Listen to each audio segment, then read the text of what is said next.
Многу е убаво кога по повод Нова година се прават честитки, се прават новогодишни елки, се пишуваат пораки и се завршува на крајот со подароци.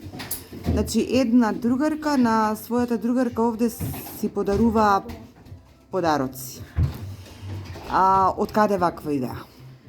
Сосем спонтано, значи, дојде идејата, дури и не беше воопшто планирана работилницата, само, знаеш, така кога ќе се спојат два креативни ума како јас и Радчето, и дојде таква идеја да можеме да го искористиме просторот кој веќе го имаме и да им обезбедиме на дечињата активности што ќе им овозможат новогодишна еуфорија, да работиме на фината моторика на децата. Значи, нашите активности беа изработување со ситни мали детали, значи Радчето ги направи толку малецки да секој прсте треба да работи, секој детенце да може да ги раздвижи прстињата, фина моторика, потоа да го уклучи паметот за да соработува заедно со координација со рацете, тие активности да ги склопи во еден финален резултат. Значи таа честитка како што видовте си ја подаруваме и себе, што значи дека беа инспирирани да си направат честитки меѓу себе, дека повеќето беа другарчиња и веќе си имаа замислено на кого ќе го дадат и испадна на крај да самите себе се израдуваат.